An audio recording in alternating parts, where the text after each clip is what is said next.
What's up, internet? Cory Zamir here, trying to get out the fucking house with everything in my hands, and the door's locked. Need another hand.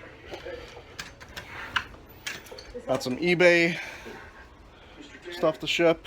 Fuck. Alright.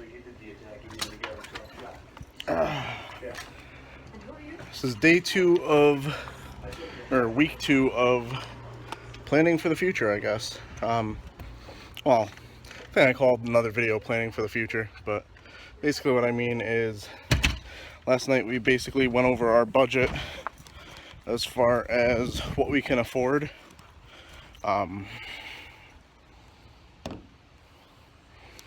Like with all the other expenses we have, like car payments, insurance, and it's one of those things where it's always weird to like look at how much you actually make versus how much it feels like you have at all times, because I always feel like I'm broke. But if we budget correctly, shouldn't be doing too bad if everything is accurate. It's a weird way that her coming onto my phone plan works too, because I was paying about $90 a month on my phone plan for 3 gigabytes with my work discount, with my iPhone. And to add her onto my plan, it really like cuts my payment in half,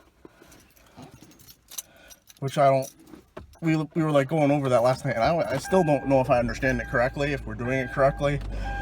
But yeah, adding a line to my plan saves me money and basically only costs an extra $10. Like, how the fuck does that? I don't know. Verizon's weird. But looking to be putting away in savings about $500 a month towards saving for this house, in addition to the video game sales I'm going to be doing. I think the way I'm going to work it out is, well, the way it's going to work out is, according to her calculations, we'll each have about $75 of spending money each week after, you know, the saving and all the other shit, which is good. That's fine. Like, I was doing some calculations this morning, and on an average weekend we spend over $120 in going out to eat, getting fast food, shit like that. That is crazy. That is crazy to me. Like, just an average weekend, is about $120 in food. For that, we can have groceries for the whole week plus, probably. So it's weird to see these numbers on paper and then to think about how much you've actually been spending. Like, that's where our money is going.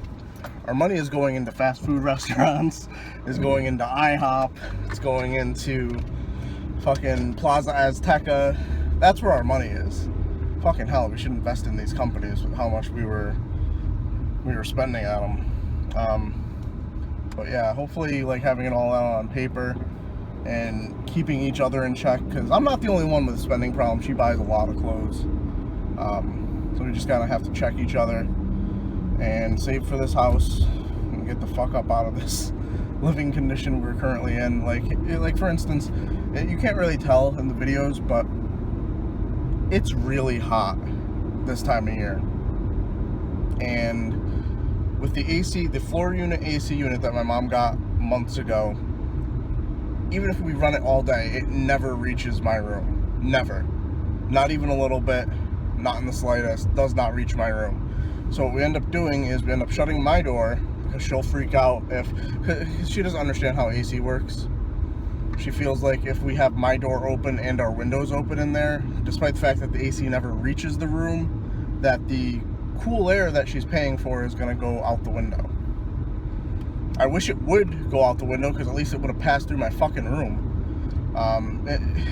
It'll be like a nice 72 in the living room with the AC going, and my room will still be 90 degrees. 90 degrees.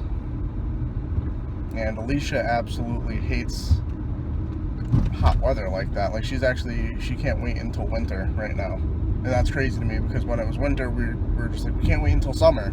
So it's like, we can't win. We can't win. And the way to win is to have a fucking air conditioning situation that would work. The problem is, like, one, it doesn't make sense for us to spend like $100-something on a wall AC unit. The last wall AC unit we had ended up leaking all over like one of my bookcases, I think. So it's just like, I fear that, and the only places it can go in the room is over one of my bookcases or over the bed. So it's like, which thing gets destroyed possibly? I don't know. This has been a long vlog, a little vlog clip, but I had a lot to talk about. Very excited for the future, and of course a little bit nervous about it, because it's a nervous thing. It's a scary thing, buying your first house. Fuck, I haven't even rented my own apartment. Alright, really? Get the fuck out of the way. Are you getting on the highway? Get the fuck out of the way. The fuck is wrong with this man? Damn. Hey guys, it's Wednesday night, working on my Dungeons and Dragons campaign. Basically coming up with a few different quest lines they can go on. In the past, while I've DM'd, I've tried to kind of railroad my group, which is something I don't really like, because I don't like... for one, like, alright, let me explain DMing for you for a little bit. Like, you control the world that the characters are in.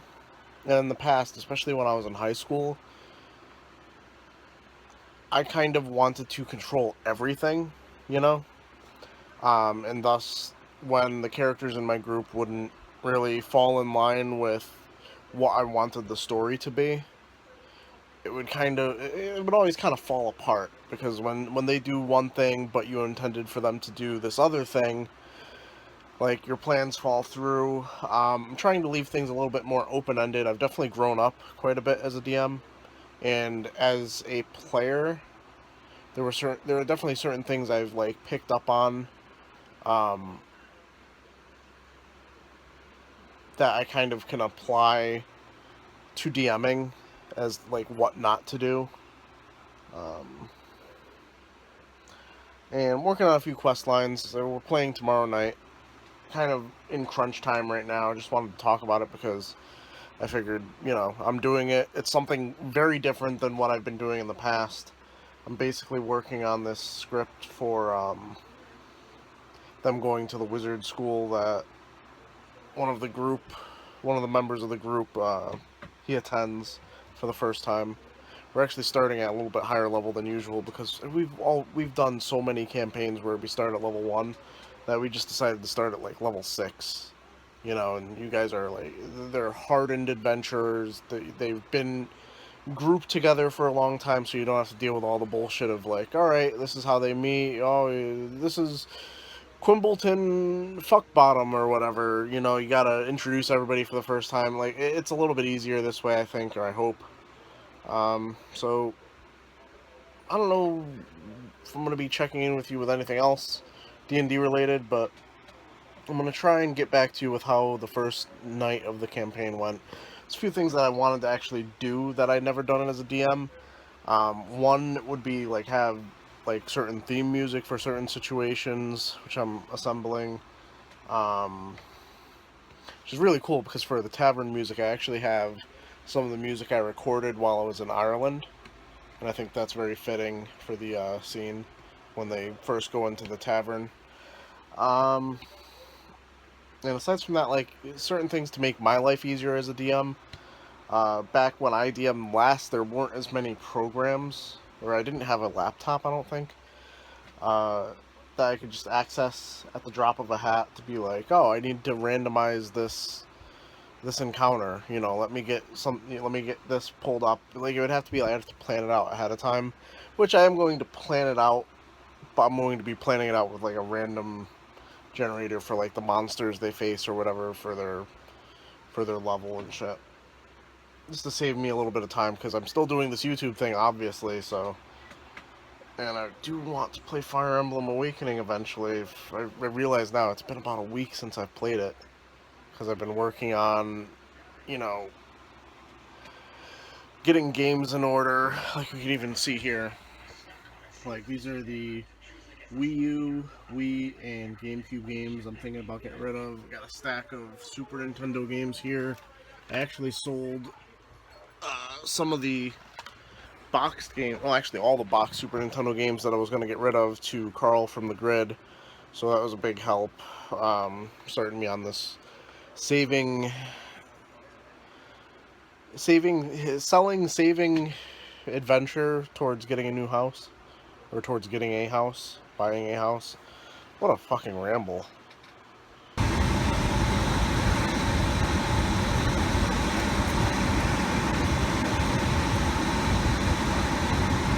I don't know why it's not focusing, but 100 motherfucking degrees outside, motherfucker. Jesus Christ. My AC is not kicking in fast enough. I'm going to talk about how D&D went when I get home. So just in a second. Holy shit, bad lighting. There's some lightning going on. It's time to wrap up the weekly vlog. I might end up getting rained on this walk. Gonna make this nice and quick because I don't think I can vlog and play Pokemon Go. In fact, I know I can't. Priorities, right? D&D went really good. I definitely got to revise how I plan things though. I've always kind of been stuck in this way where I'll end up making a story. Oh shit, we're losing all the light. Well, we're making, I make a story instead of provide a world for them to play in, you know? Whoa. So, I'm going to be keeping an eye on that in the future and trying to do better. There are some things like pre-recorded dialogue and battle music and music for while they're in a tavern. Really want to like plan out better to have like a fully fleshed out town. But yeah, Alicia's walking in circles, so it's time for us to go. We might legit get rained on, but that's okay. We're gonna catch some Pokemon. Like the video, subscribe if you're new, and as always, keep it real, internet. I love you guys. Sponsored by Poland Spring. Not really. Okay, come on, come on.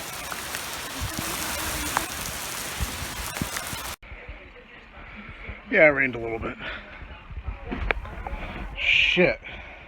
E to the U to the E, man.